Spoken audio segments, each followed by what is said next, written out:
आज हम एक्सरसाइज 9.1 के क्वेश्चन नंबर 3 को सॉल्व करेंगे। अगर अभी तक आपने प्रीवियस ईयर क्वेश्चन के सॉल्यूशन को नहीं देखा है तो प्लेलिस्ट की लिंक कमेंट बॉक्स में पिन की गई है, आप वहां से उसे वॉच कर सकते हैं। क्वेश्चन नंबर 3 दिया हुआ है, a contractor plans to install 2 slides for the children to play in the park. For the children below the age of 5 years, she prefers to have a slide whose top is at a height of 1.5 meter and is inclined at an angle of 30 degree to the ground. Whereas for the elder children, she wants to have a steep slide at a height of 3 meter and inclined at an angle of 60 degree to the ground. What should be the length of the slide in each case? एक ठेकेदार बच्चों को खेलने के लिए एक park में 2 फिसल पट्टी लगाना चाहती है।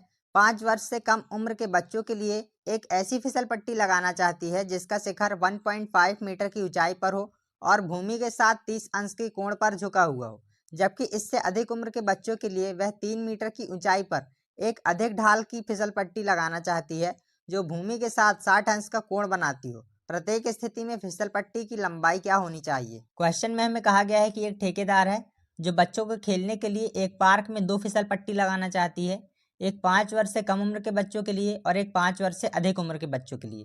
5 वर्ष से कम उम्र के बच्चों के लिए फिसल पट्टी की ऊंचाई 1.5 मीटर होना चाहिए और पृथ्वी के साथ 30 अंश का कोण बनाना चाहिए, ग्राउंड के साथ 30 डिग्री का एंगल बनाना चाहिए। तो हमें इस फिसल पट्टी की लंबाई निकालना है कि फिसल पट्टी कितनी लंबी है। और दूसरे केस में 5 वर्ष से अधिक उम्र के बच्चों के लिए फिसल पट्टी की ऊंचाई 3 मीटर होना चाहिए और पृथ्वी के साथ 60 डिग्री का एंगल बनाना चाहिए, ग्राउंड के साथ 60 डिग्री का एंगल बनाना चाहिए। तो इस केस में भी हमें फिसल पट्टी की लंबाई ज्ञात करना है कि फिसल पट्टी कितनी लंबी है, फिसल पट्टी की लेंथ क्या है। तो सबसे पहले हम इसके पैरामीटर्स को लिख लेते हैं। तो ये है स्टेटमेंट। सबसे पहले हम 5 साल के बच्चों के लिए निकालेंगे। For 5 year childrens let A B is the height of a slide A B is equals to 1.5 meter. जैसा हमने डायग्राम बनाया है उसी तरह से हम लिख लेंगे। और B C is the base of slide, ये बी सी स्लाइड का बेस है। Angle A C B is equals to 30 degree, ये एंगल ए सी बी है, ये हमें 30 डिग्री दिया हुआ है। और हमें फाइंड करना है लेंथ ऑफ स्लाइड, ए सी की हमें वैल्यू फाइंड करना है।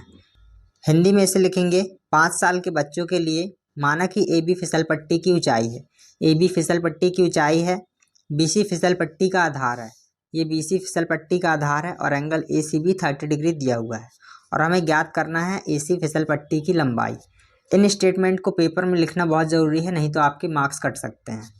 हमें ए सी की वैल्यू निकालना है और हम जानते हैं कि ये हाइपोटेनियस है और ये परपेंडिकुलर है। तो हम जानते हैं कि पंडित बद्री प्रसाद बटे हर हर भोले, यहाँ पर हमें परपेंडिकुलर दिया हुआ है और हाइपोटेनियस निकालना है। तो हम परपेंडिकुलर और हाइपोटेनियस वाली टर्म को ढूंढेंगे। तो ये है परपेंडिकुलर और ये है हाइपोटेनियस। इसे कहते हैं लंब और इसे कहते हैं कर्ण। तो यहाँ पर हम साइन थीटा का फॉर्मूला लगाएंगे क्योंकि साइन थीटा बराबर होता है लंब बटे कर्ण। और यहाँ पर हमें ए सी की वैल्यू निकालना है, ए सी कर्ण है।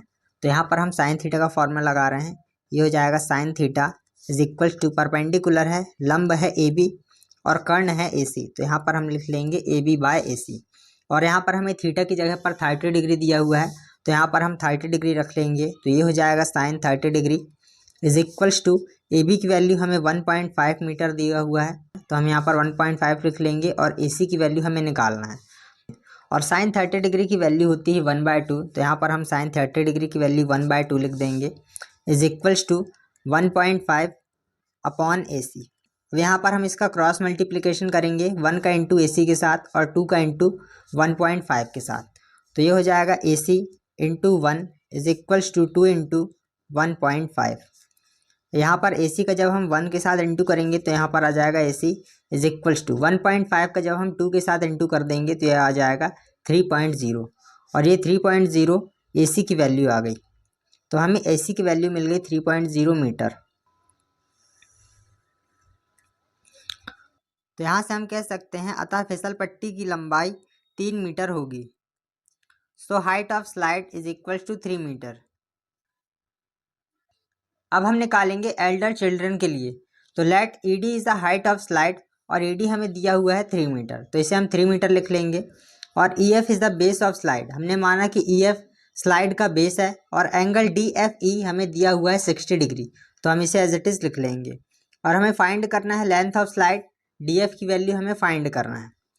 और हिंदी मीडियम वालों के लिए माना ईडी फिसल पट्टी की ऊंचाई है, ईडी फिसल पट्टी की ऊंचाई है, ईएफ फिसल पट्टी का आधार है, angle D F is equals to 60 degree और हमें ज्ञात करना है फिसल पट्टी की लंबाई, डीएफ की वैल्यू हमें फाइंड करना है। यहाँ पर हमें ईडी की वैल्यू दिया हुआ है और डीएफ की वैल्यू निकालना है। ईडी है परपेंडिकुलर और डीएफ है हाइपोटेनियस। तो यहाँ पर भी साइन थीटा का फॉर्मूला लगेगा, क्योंकि sine theta is equals to होता है perpendicular upon hypotenuse. Sine theta बराबर होता है लंब बटे कर्ण। तो यहाँ पर हम साइन थीटा का फॉर्मूला लगाएंगे तो ये हो जाएगा sine theta is equals to perpendicular लंब हमें दिया हुआ है डीई, ये हो जाएगा डीई अपॉन हाइपोटेनियस दिया हुआ है डीएफ, इसे हम डीएफ लिख लेंगे। और हमें थीटा की जगह पर 60 डिग्री दिया हुआ है तो यहाँ पर हम 60 डिग्री लिख लेंगे, sine 60 degree is equals to D E दिया हुआ है 3 मीटर और अपॉन में डीएफ की वैल्यू हमें फाइंड करना है तो यहाँ पर हम डीएफ लिख लेंगे। साइन 60 डिग्री की वैल्यू होती है √3/2 इज इक्वल्स टू 3/df। अब यहाँ पर भी हम इसका क्रॉस मल्टीप्लिकेशन कर देंगे, डीएफ का इंटू कर देंगे √3 के साथ और 2 का इंटू कर देंगे 3 के साथ। तो ये हो जाएगा D F into √3 is equals to 3 into 2, ये हो जाएगा डीएफ √3 और हमें डीएफ की वैल्यू निकालना है तो हम इस √3 को इधर ट्रांसफ़र कर देंगे। तो यहाँ पर बचेगा D F is equals to 3 into 2 upon √3 और हम जानते हैं कि 3 इज इक्वल्स टू होता है √3 इंटू √3। 3 की जगह पर हम √3 और √3 लिख सकते हैं। तो यहाँ पर हो जाएगा D F is equals to √3 into √3 into 2 और अपॉन में √3 दिया हुआ है। इस वाले √3 से ये वाला √3 कैंसिल हो जाएगा तो यहाँ पर डीएफ की वैल्यू आ जाएगी √3 इंटू 2। यहाँ से 2√3 डीएफ की वैल्यू आ गई।